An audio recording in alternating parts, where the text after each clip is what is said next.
The sea, this unrelenting water beast, has been defying all attempts to tame it for centuries.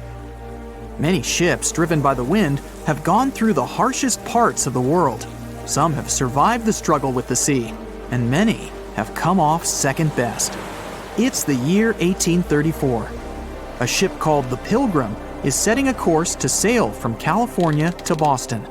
The journey will venture around South America and then past Cape Horn of Chile. Richard signs up as a merchant seaman aboard the Pilgrim.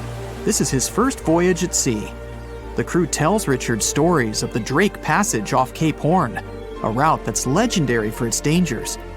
Countless ships and sailors have disappeared in those waters. Since Cape Horn's discovery in 1526, it's quickly become known to all those that have sailed around it as the ultimate test of any mariner's skill and of any ship's strength. Those that have survived the journey call Cape Horn a sailor's nightmare. Jack the helmsman, a salty veteran, steers the ship towards this most dangerous of all routes. Jack has been aboard the Pilgrim since it was first commissioned in 1825. He's passed by the Horn many times, each time learning a different lesson from the tests provided by the sea. The Pilgrim has been refitted since its past voyage a year ago. Richard values Jack's experience, given that it's his first journey at sea. Jack assures Richard of his confidence in the Pilgrim, even though it's just a small wooden brig with 2 masts. Jack's aware that wooden vessels are gradually becoming outdated, replaced by new steam-powered ships. But Jack prefers the maneuverability of the Pilgrim and would take it over the steel ships any day. Richard is excited to be aboard. There's so much to explore in life as a merchant seaman, but the guy struggles to acquire his sea legs on the boat. Forceful winds make the Pilgrim move faster, providing Richard with a quick introduction to life at sea. At the same time, nothing can prepare him for what is to be experienced at Cape Horn. It's the southernmost point of land before Antarctica.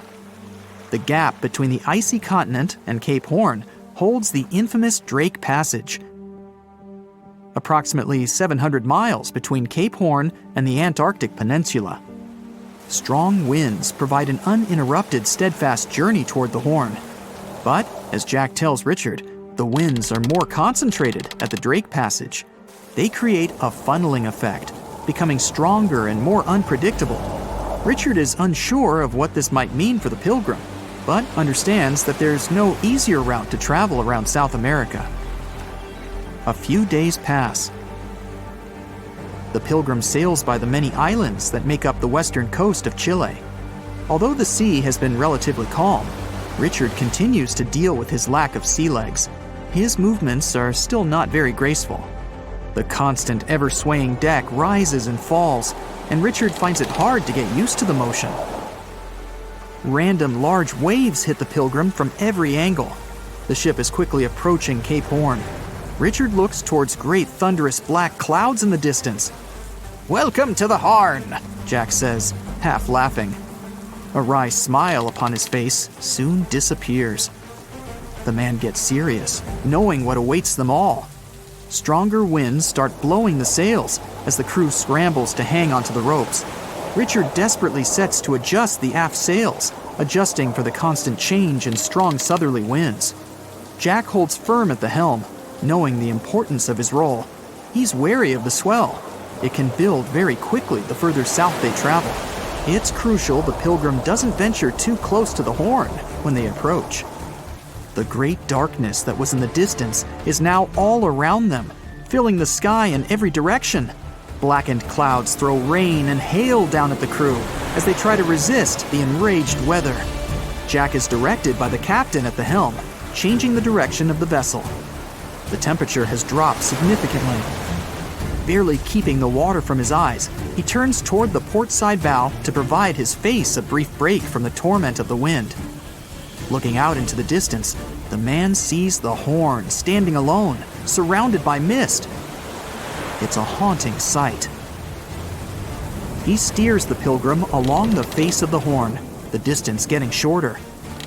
The waves shrink in height since the depths become shallower. But these waves are much steeper, and their angle can cause more damage to the wooden vessel. Jack's unsure how much of these waves the Pilgrim can take before the hull is breached. Richard, still posted at the aft sails, watches the water and icebergs floating by. He's unsure how large they actually are, since they're mostly hidden underwater. But he knows to alert Jack if any get too close. Just one iceberg hitting the Pilgrim will be all that the hull can withstand. Dutifully, he watches over the side and into the distance. Icebergs aren't the only thing to look out for. Rogue waves are common in these seas as well.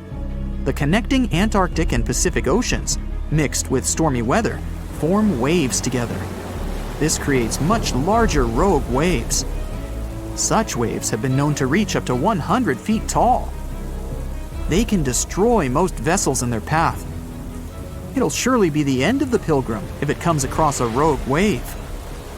Strong currents adjust the route of the Pilgrim, as though the Horn is trying to lure the ship toward its rocky shallows. Slowly, they are getting pulled closer toward the Horn. Jack is fighting the current at the helm. Spinning the wheel, he strains his body as much as he can. Grunting, he plunges the wheel from the port side to starboard and back again. The captain keeps yelling directions. To a novice, they're extremely confusing. But Jack, a hardened veteran, continues to interpret the directions with ease, steering to readjust their course away from the Horn. The captain orders Richard to assess the hull below the decks. With the level of pounding the Drake Passage has provided so far, it's surely harmed the ship in some way. Richard runs to the deck as another sailor yells something at him, but the noise of the sea makes it difficult to hear. A wave hits the side, flowing onto the deck. Richard manages to hang on to the mast before he's almost swept overboard. The entire front deck seems to be underwater. Hanging on as the water rolls off the sides of the ship and waiting for it to clear, Richard watches the Horn slowly go past. Still, it beckons toward the Pilgrim, as though asking for its dues from the crew. The currents are still pulling the ship, while the storm is raging on, with no end of the struggle in sight. The storm is growing ever larger and fiercer. Richard gathers himself to head below and assess the damage.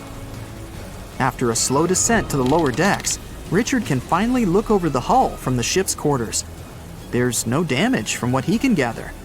But he's shocked by the depth of the water inside. It's now at waist depth. Cups, amongst other things, float in the water. Even inside the ship, the guy can't escape the waves. Unable to make sense of it all, he stands frozen, listening to the almighty power of Mother Nature outside. The sea roars even more wildly, waves constantly thudding against the hull. It sounds like a somber drumbeat, a slow countdown to the demise of the Pilgrim. Richard forces himself back to the terrors of the above decks, grasping onto the rails to carefully walk the slippery stairs. He leaves the disturbing creaks of the wooden decks. They're soon replaced with the strained sounds of the ropes, the yells of other sailors, and the deafening roar of the sea crashing all around him. Jack is at the helm, focused on his role, still fighting the wind and the waves, even with the addition of ice and frost. It seems that the world around him has set its heart to distract the man from his duty, but Jack pushes on determinedly. For 9 days, the Pilgrim fights the constant changes in stormy weather, facing all kinds of obstacles, but the ship manages to make it through. As they leave the storm behind, the crew sets their course north for their final destination.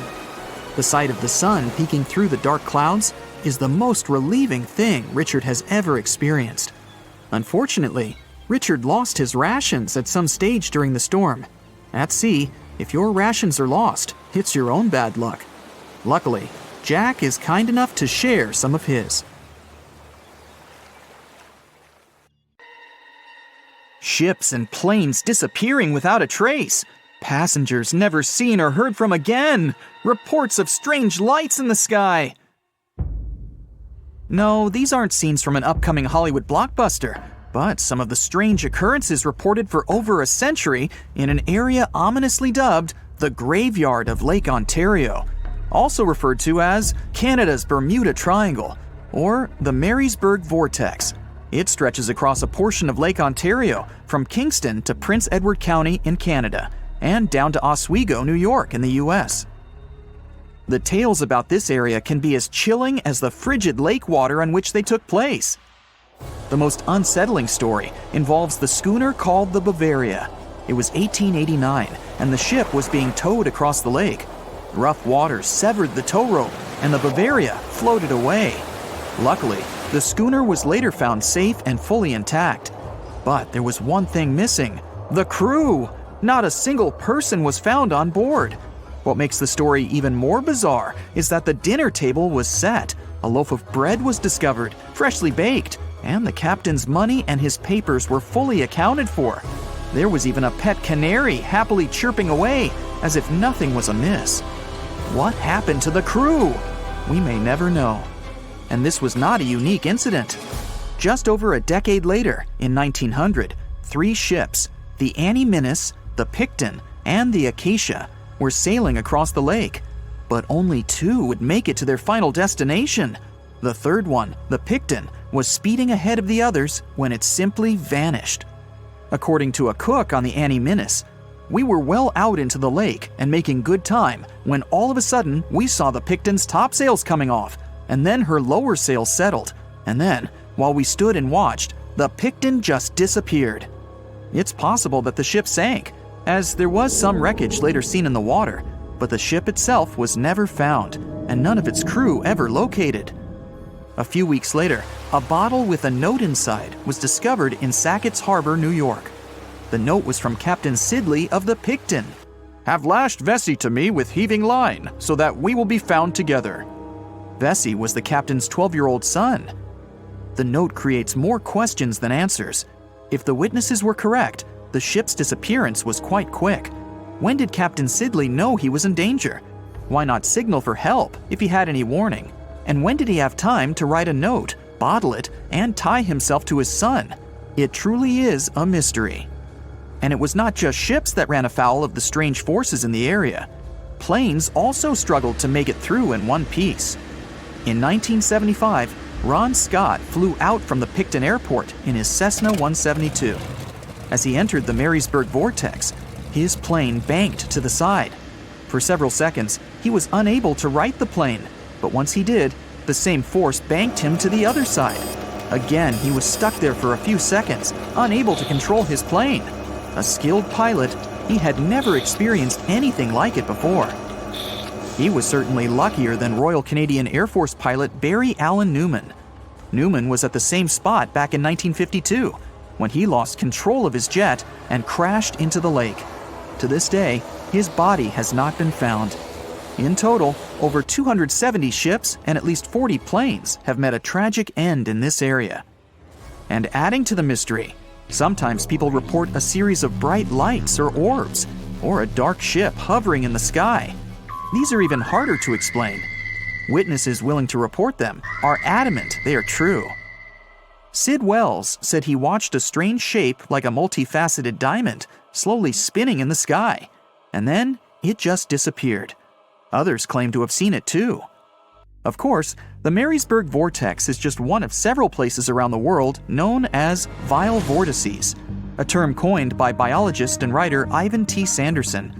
He discovered 12 other equally spaced areas on the surface of Earth where funny things happen. The best known of these, of course, is the dreaded Bermuda Triangle. Situated in the Atlantic Ocean between Bermuda, Florida, and Puerto Rico, it has been blamed for the disappearance of thousands of people. They went in, on boats or in planes, but they never came out. Even the explorer Christopher Columbus experienced the mystery of the Bermuda Triangle during his first voyage to America in 1492. He said the compasses pointed in the wrong direction, the sea levels seemed to change dramatically, and he even spotted strange lights in the sky. In 1918, the USS Cyclops, which was one of the US Navy's biggest fuel ships, disappeared there. Since the 309 crew members were declared lost at sea when the Cyclops vanished, it's seen as the largest loss of life in the history of the US Navy in a single incident. At the time, the weather was good. The one message sent that day from the ship indicated no issues or concerns, and a distress signal was never sent. A thorough naval investigation followed. Its conclusion? Many theories have been advanced, but none that satisfactorily accounts for the ship's disappearance. In other words, the investigators were stumped. There's also the Dragon's Triangle, located in the Pacific Ocean. The most disturbing story involves a group of Japanese vessels that disappeared in the 1950s. When researchers were sent to investigate what happened, they too disappeared. In each case, it's impossible to truly know what occurred, and it's easy to get caught up in stories of giant sea monsters lurking beneath the waves. Who doesn't like a good scare? And Sanderson was willing to accept the possibility of such stories being true.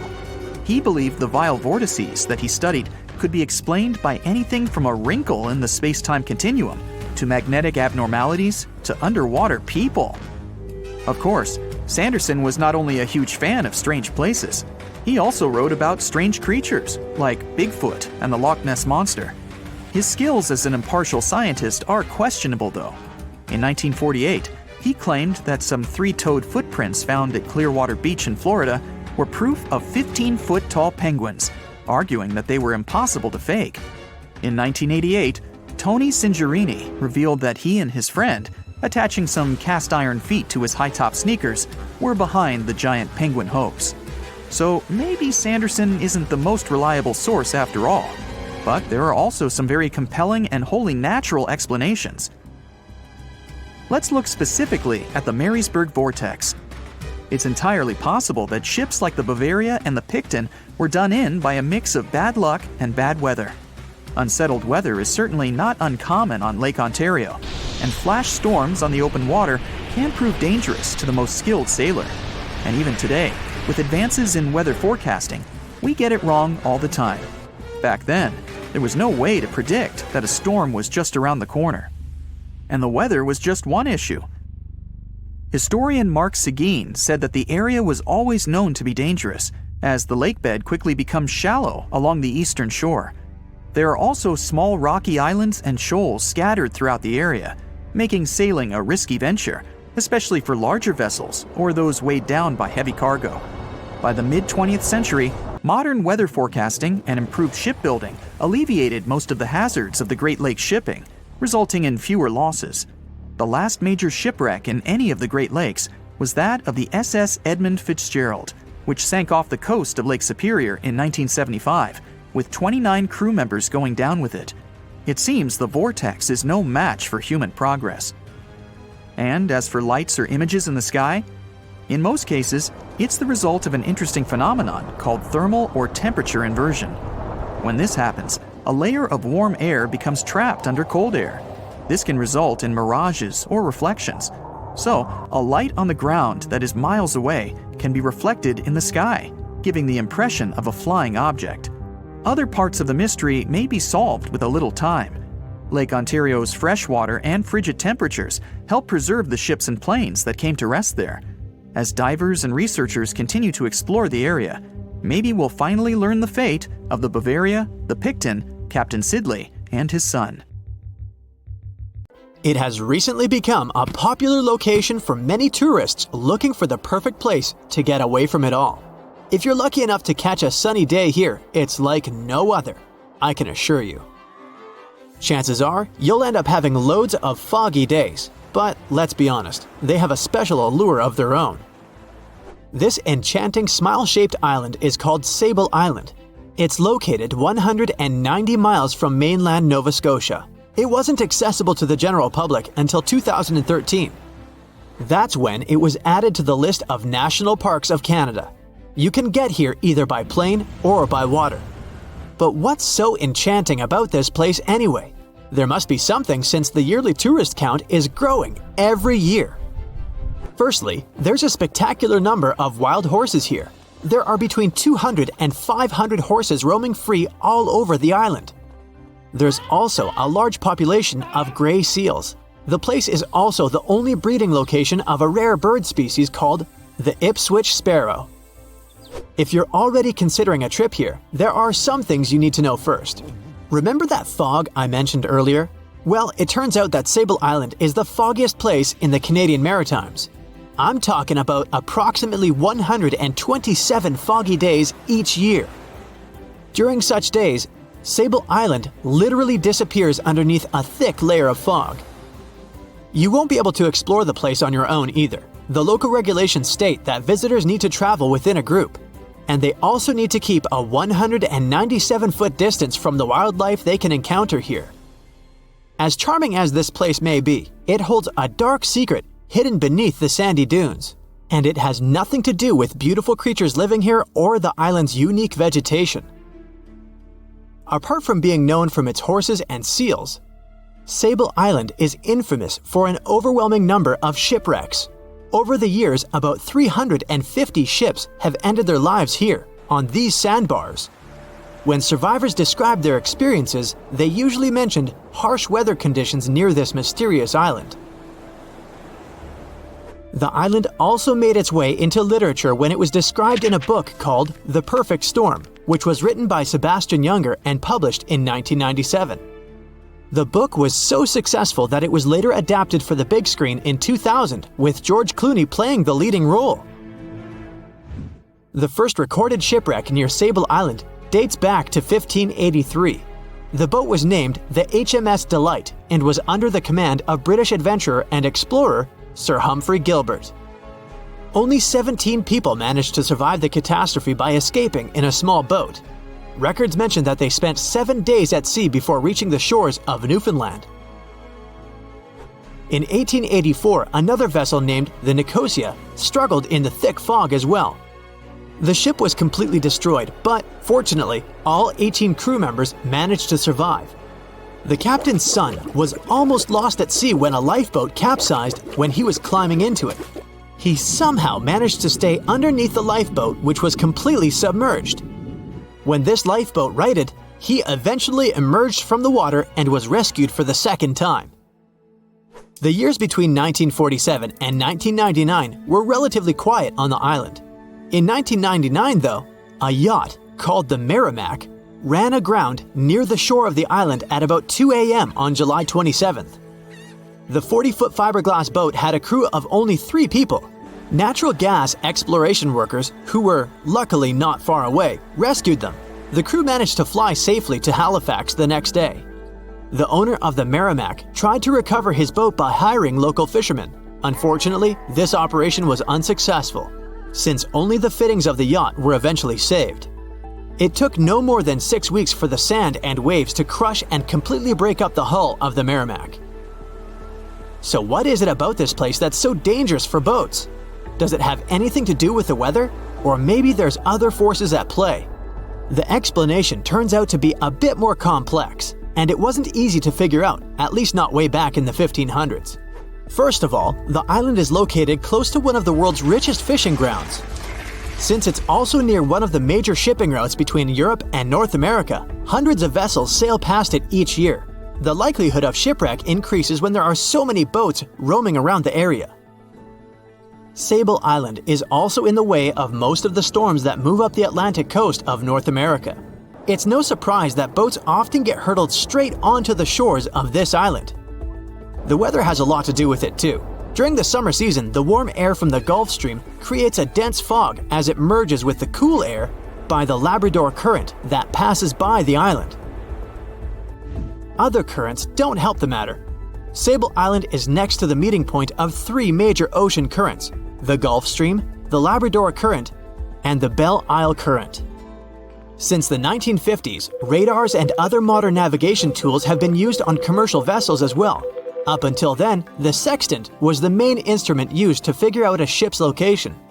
It doesn't mean that sextants weren't accurate, but this instrument couldn't work properly without a clear view of the sun or stars, which means it didn't help much in dense fog, such as the one surrounding Sable Island, or when it was cloudy. Often during bad weather, the captain of a ship navigated, relying on their experiences and intuition based on the ship's speed and direction. That's why most of the survivors in shipwrecks near Sable Island said that the captain had simply miscalculated the ship's position, crashing into Sable Island by accident. This dusty, sandy land is as unfriendly to ships as it is to trees.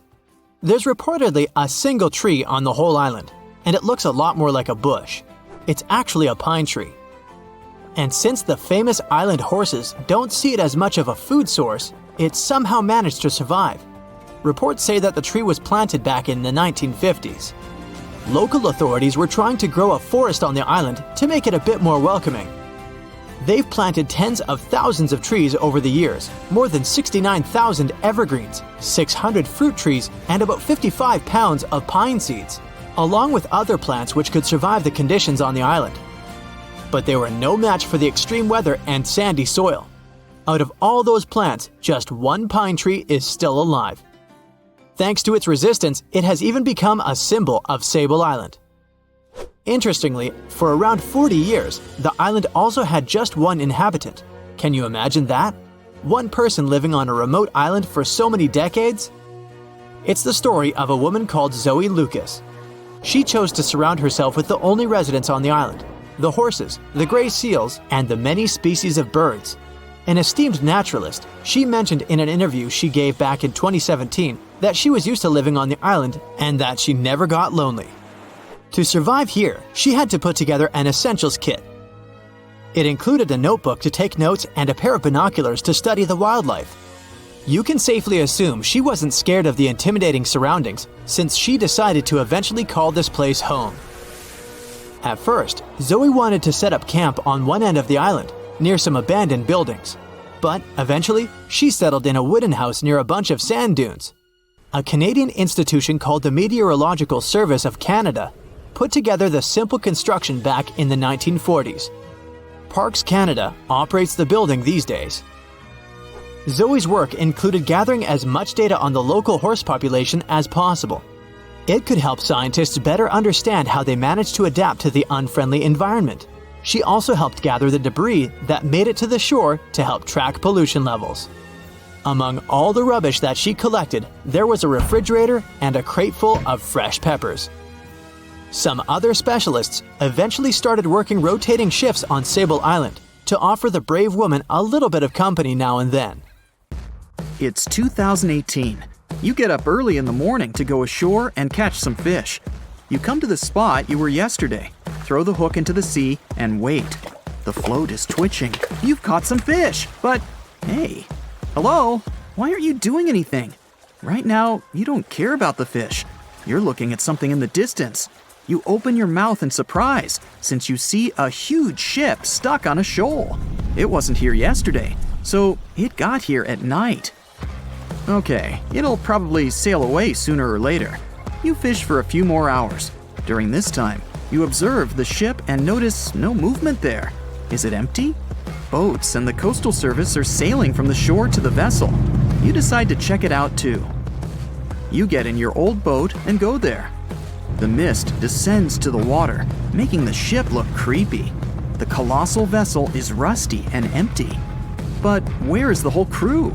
And how did it get there? The Coast Guard comes on board. They search the hold, the cabins, and the upper deck. There's someone's stuff, some remnants of food supplies, notebooks, and clothes. Everything suggests the crew has disappeared for some reason. Fishers who noticed the vessel first didn't see anyone coming down from the board. No radio signals were sent to the port, and no one reported about the ship. It appeared here from nowhere. The only chance to get any information is to look at the number and name of the vessel. This is Sam Ratulangi, PB 1600. The Coast Guard checks the information, studies the data of all the country ships, and no way. One company built the boat in 2001 in Indonesia. People used it to transport heavy loads across the seas around Asia. The ship had been properly operating for 8 years. People were delivering industrial goods to different points in the region, but something went wrong. In 2009, Sam Ratulangi was sailing near the coast of Taiwan, and that's it. There were no further records about it. There were no reports in any port. Everyone thought it must have drowned, so no one had been looking for it for years. And then, 9 years later, it appears here, big and rusty, off the coast of Myanmar, without sailors, without fuel. An investigation starts. City services are trying to find out the names of all the sailors working on the ship and find clues that would lead to solving this mystery. They also hope the ship owner will appear soon. They find 2 tow ropes on board.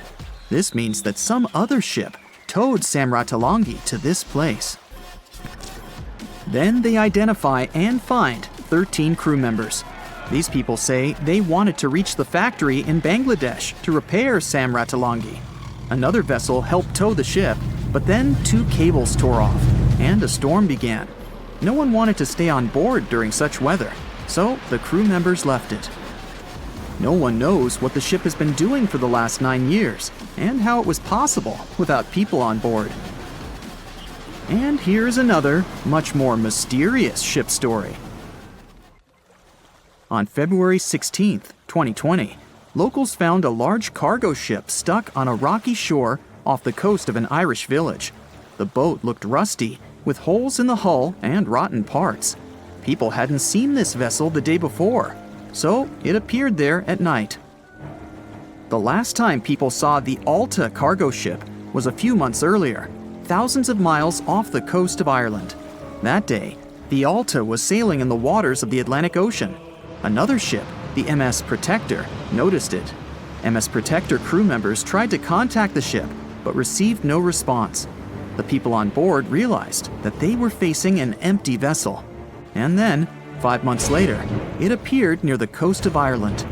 There are more questions than answers in this story, but we managed to find something out. In 2015, the Alta appeared and disappeared from the radar several times. Any ship has an internal tracking system, so people can track its route using satellites. But Alta crew members often disabled this system. Perhaps they were engaged in some illegal activity. Anyway, in 2017, the ship often sailed between the ports of Greek islands. Then, the tracking signal disappeared and appeared only 10 months later, off the coast of North Africa. During this time, the ship changed several flags. In September 2018, the Alta was southeast of Bermuda and headed for Haiti. Then, the crew started facing problems. First, the main engine failed right in the middle of the Atlantic Ocean. The ship began to drift. Several days passed, but the crew members weren't able to repair it. They began to run out of food and water supplies. The situation got even worse when they found out that a hurricane was approaching the place. Fortunately, they managed to contact the U.S. Coast Guard. A helicopter flew to the Alta on October 2nd to bring them some supplies. There was enough food for several days. Then, a rescue boat sailed to the ship. It evacuated all the sailors and delivered them to Puerto Rico before the hurricane. The Alta had to drift alone in the ocean. After a while, another ship approached the Alta to tow it to the shores of Guyana. But at this moment, everything went wrong. Someone stole the boat, disabled the tracking system, and sailed away in an unknown direction. After almost a year, the MS Protector found the empty Alta in the waters of the Atlantic Ocean. And then, 9 months later, the ship without a crew sailed to the shores of Ireland. How did it manage to travel across the Atlantic and get to the coast of Ireland? It's still a mystery. Maybe it was just luck. No one else saw the ship all this time. It was just covering huge distances, surviving storms. Who's the captain? What happened to the thieves? Who owns the ship now? One day, someone called the village administration and introduced themselves as the vessel owner. But that unknown person didn't provide any evidence. They found several barrels of oil on the ship, which they took away by helicopter. The Alta was rusting. Corrosion of metal could damage the environment. The vessel had no commercial value, yet it would have taken millions to get rid of it. There were 3 options for what to do: leave the ship where it was, tow it into the sea and let it sink, or disassemble it for scrap. But nature had its own plans. Storms and strong waves split the hull into 2 parts. The Alta was drifting without a crew in the waters of the Atlantic Ocean for about 2 years. But this is nothing compared to a ship that was traveling for 38 years. The record belongs to the SS Bechimo. It was a merchant vessel owned by some trading company. In 1931, the ship found itself on the ice off the coast of Alaska. Its movement slowed down. A thick layer of ice blocked the ship, and a strong storm only made the situation worse. The blizzard was so intense that the crew members couldn't see anything but a white veil in front of their eyes. Sailing any further was impossible. The team had to wait for the storm to end. They waited for a day, 2, 3 days. A week had passed, but the snowstorm was only getting stronger. Then, one day, it grew weaker. The crew members split into 2 teams. The first team went to the nearest city. The second group, along with the captain, stayed on board. They set up camp next to the ship and waited for the blizzard, which had started again, to end. There was 0 visibility. And finally, one day, the storm was over. Great! And now, wait a minute. But where is the ship? The SS Bechimo just disappeared during the blizzard. The captain was sure that the ship had sunk, so he left along with the crew. Then, a week later, they saw the vessel drifting near the area where they had lost it. The hull was damaged so severely that it was unsafe to sail on it. Repairing the ship would be pointless and expensive, so the captain decided to abandon it. He was sure that it would go underwater sooner or later, but it stayed afloat for the next few days, the next few months, and a few years. People had reported seeing it at various points along the coast of Alaska for 38 years. The last record of the SS Bechimo is dated 1969. Those who saw it claimed the ship was completely frozen, almost merged with the ice. Some people planned to start an expedition to find the ship, but all attempts were unsuccessful. The vessel is probably lying somewhere on the deep sea floor. The Bermuda Triangle is one of the most heavily traveled shipping routes in the world. Some skeptics believe that this fact solves the Bermuda Triangle mystery.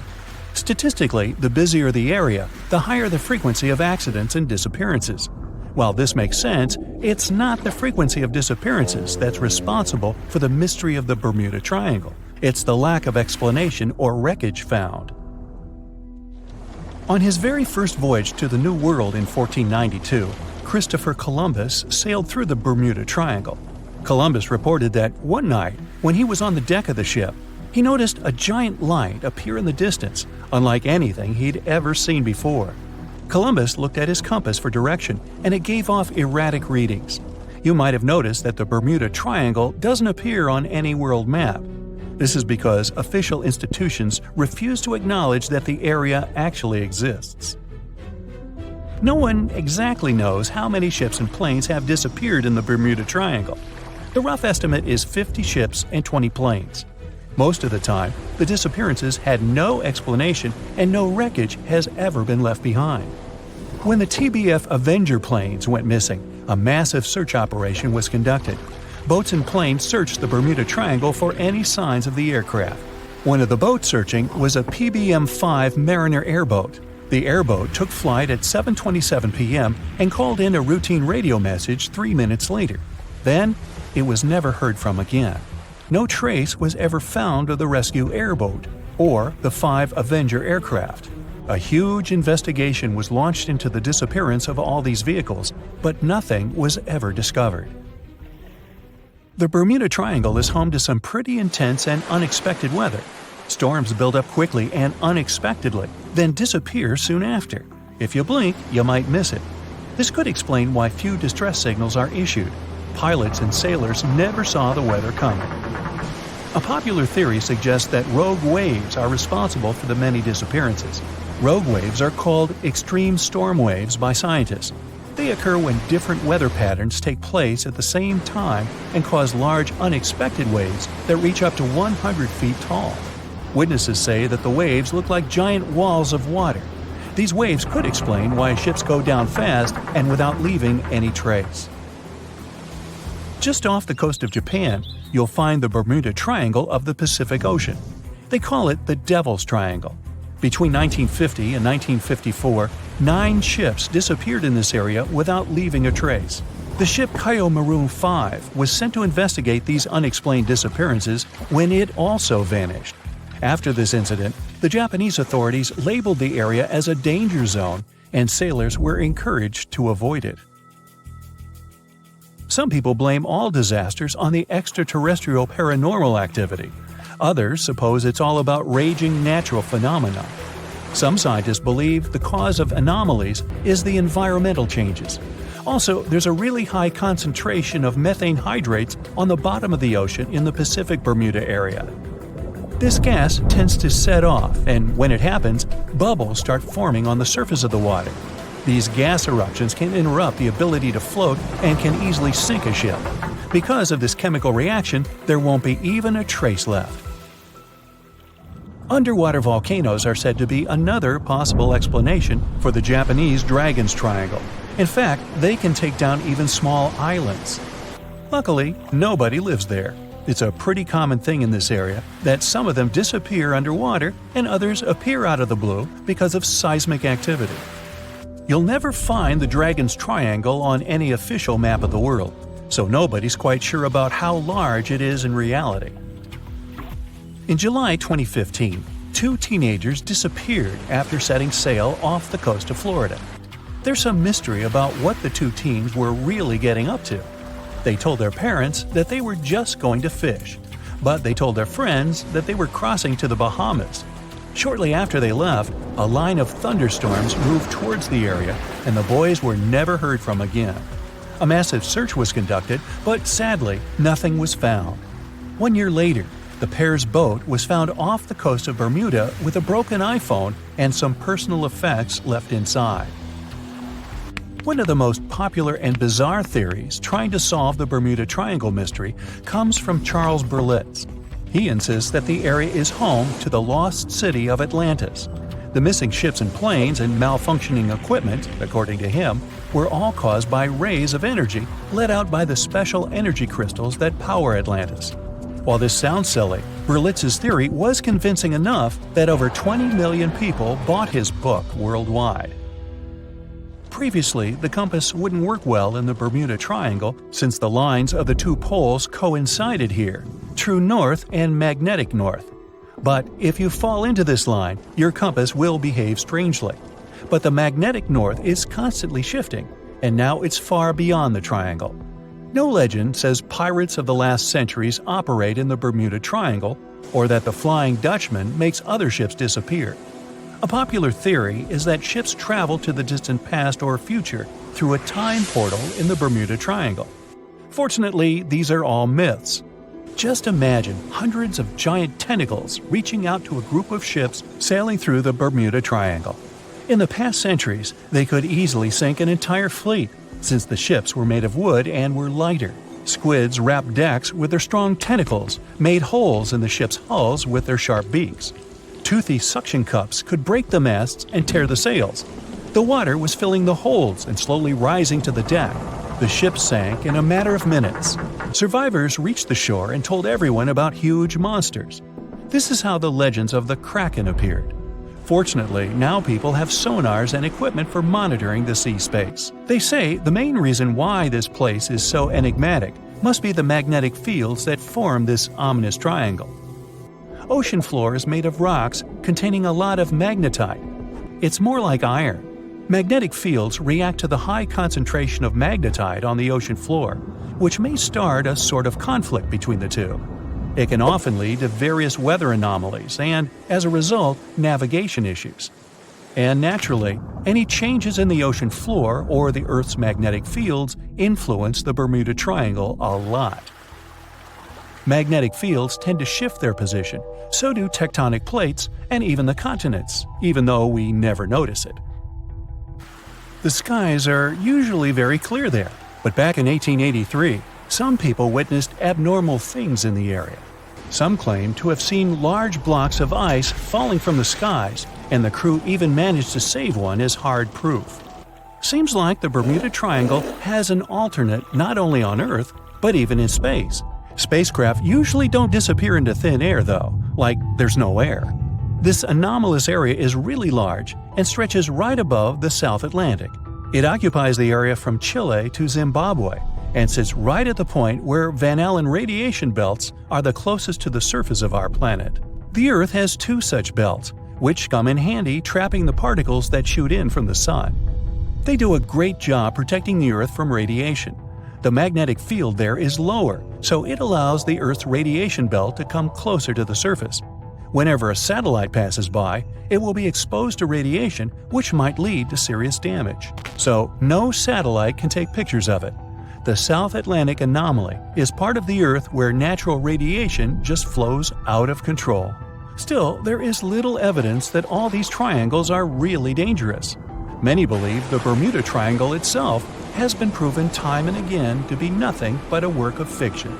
In fact, some shipwrecks, such as the Ellen Austin, gained popularity in the middle of the 20th century, while nobody even thought of drawing a triangle in the Bermuda area before that. The mystery was popularized by science fiction writers and became a common myth, while no serious research proved it any more dangerous than other parts of the world's ocean. So, the crew of the Ellen Austin back in 1881 weren't even aware of the Bermuda Triangle back then, let alone afraid of it. What do you think?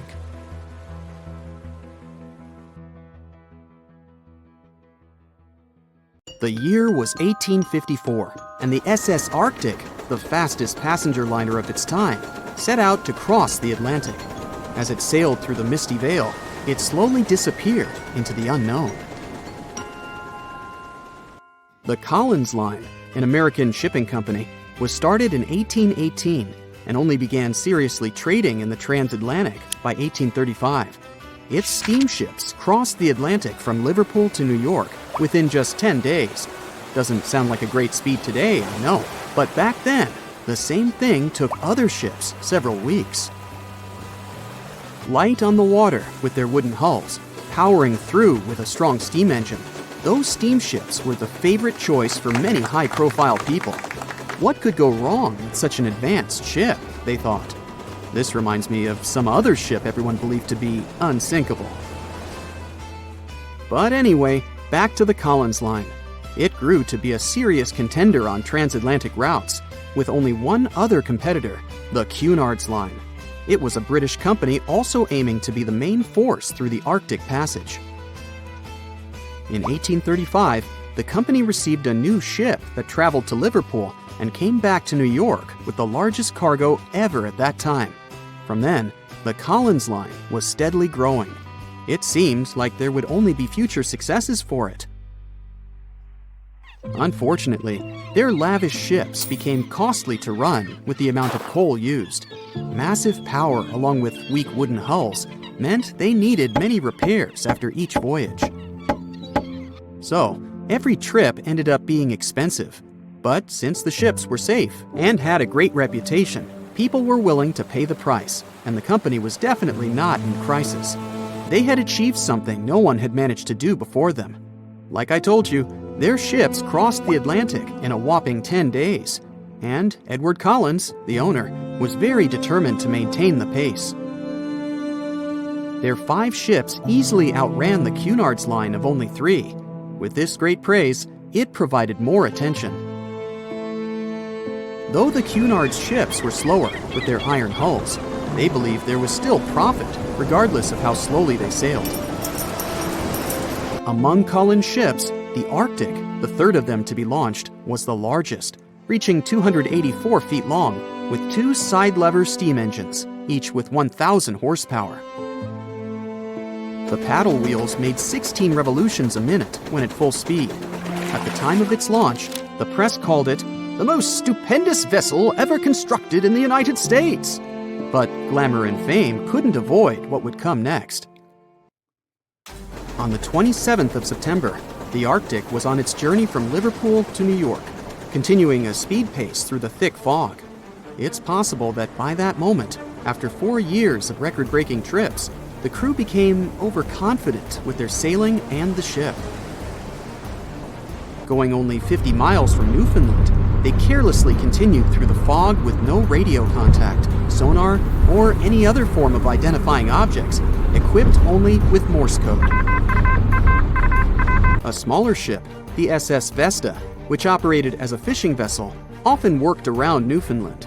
It was passing through the same path as the Arctic and crashed into its side.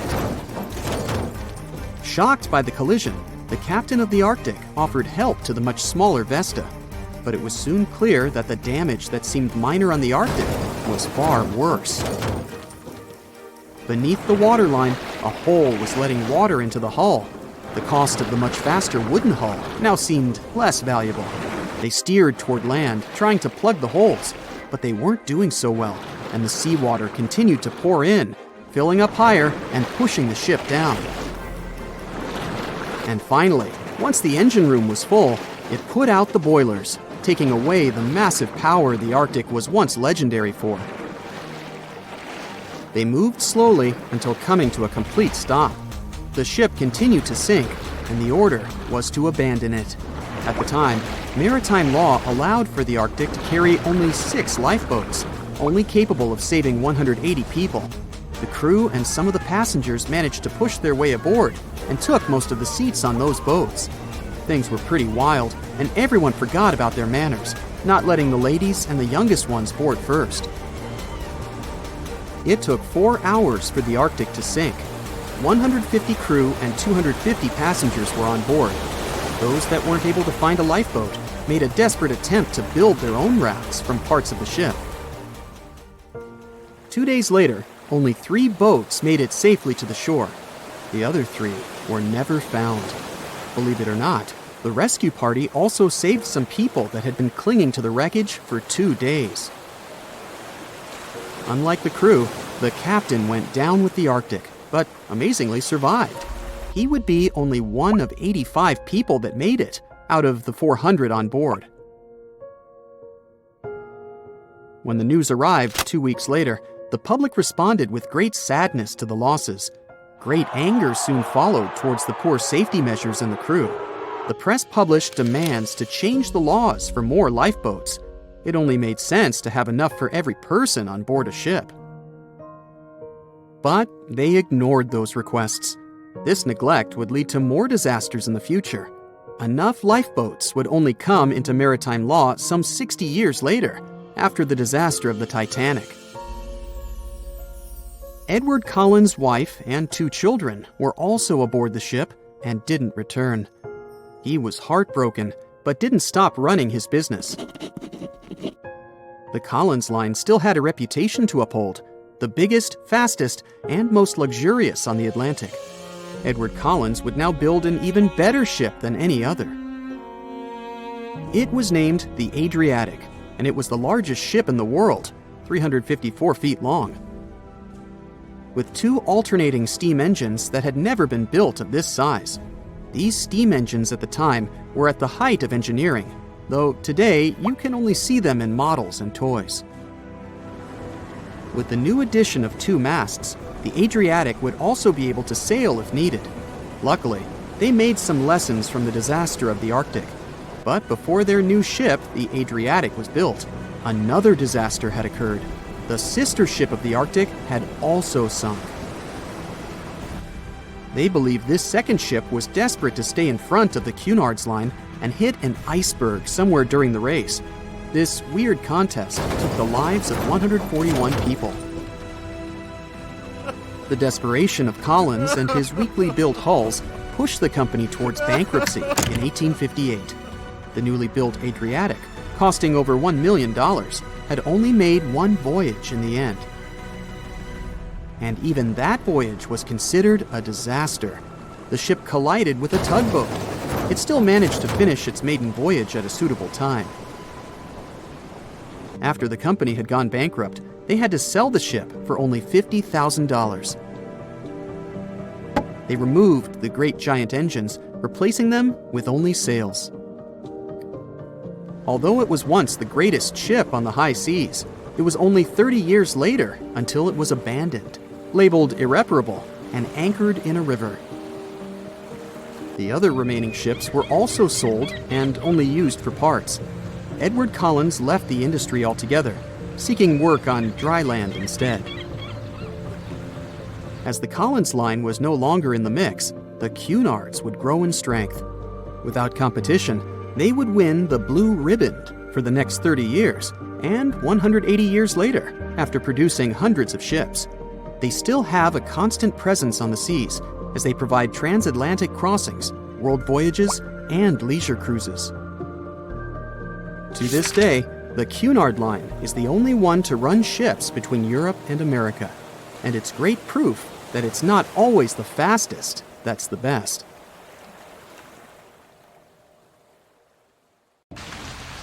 No matter what happens, don't stop! We almost got it! Two treasure seekers are digging frozen ground in a cornfield at night.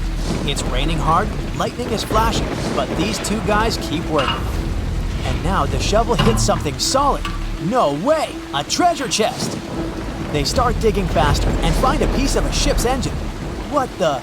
Far from the seas and lakes, somewhere under the fields of Kansas City, they found a giant sunken ship. How is this possible? Now you'll see. Some people spend their lives searching for shipwrecks with treasures underground. One of them is explorer David Hawley.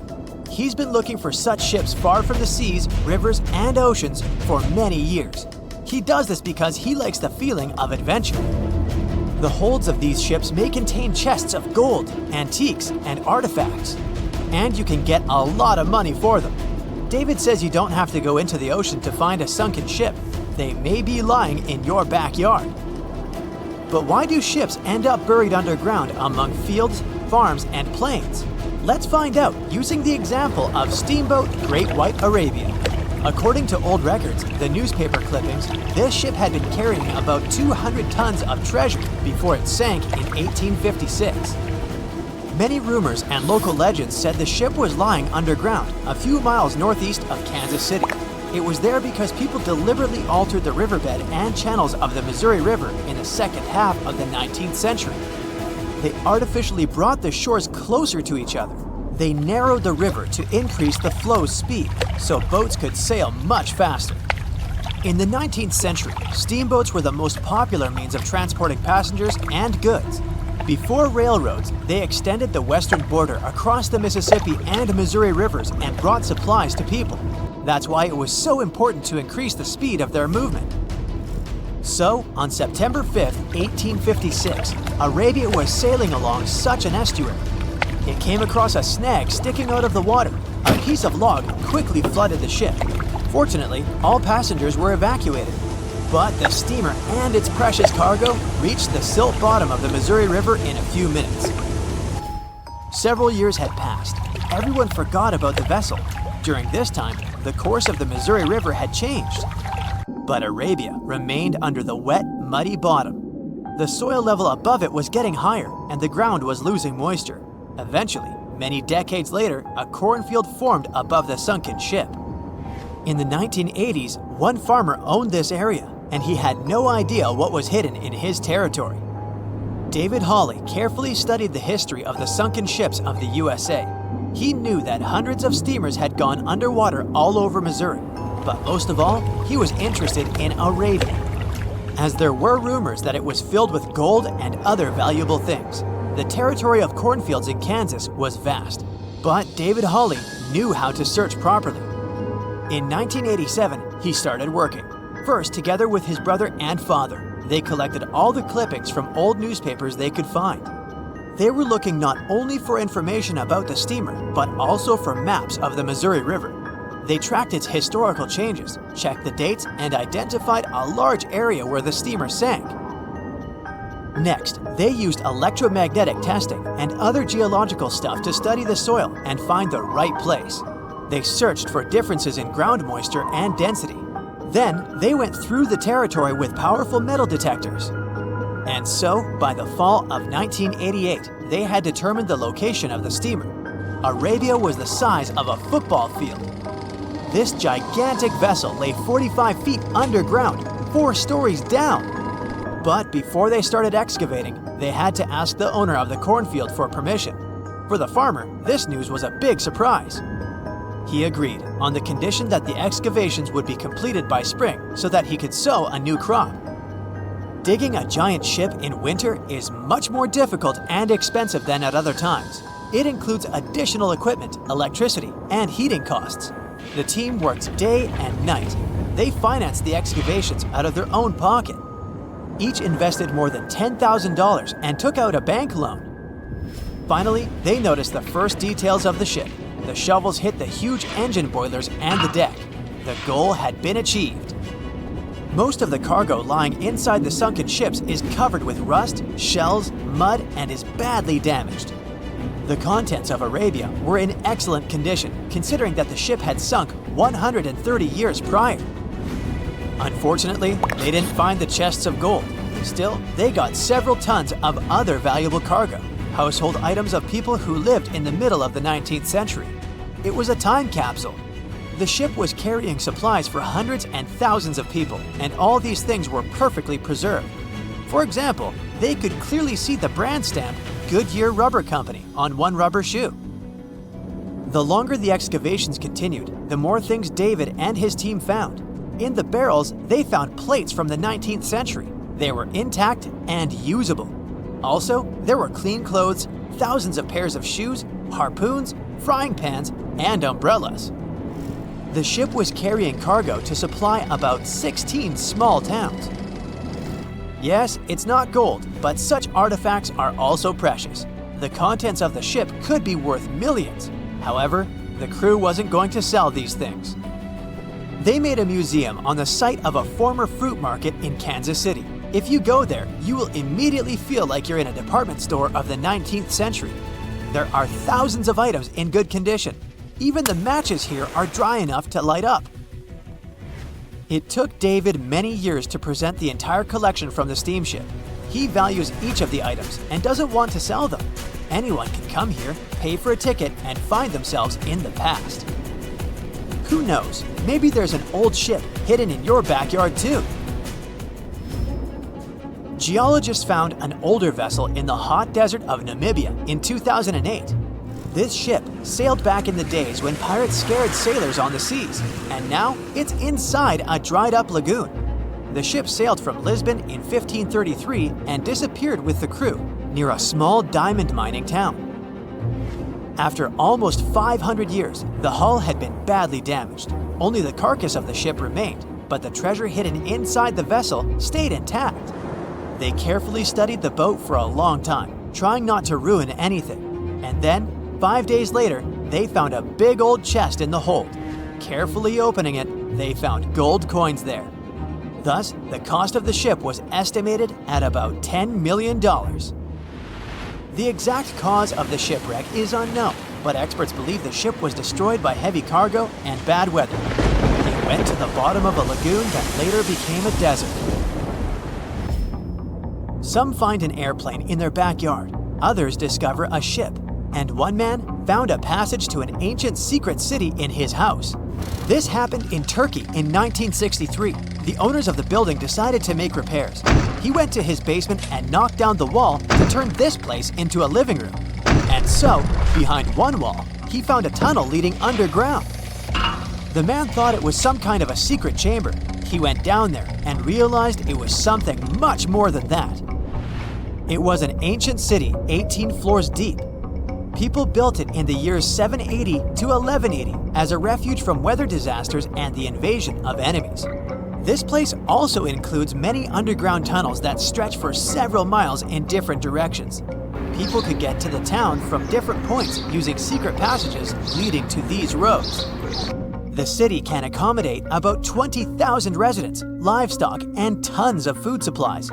Archaeologists have also found a chapel, schools, stables, and public kitchens there.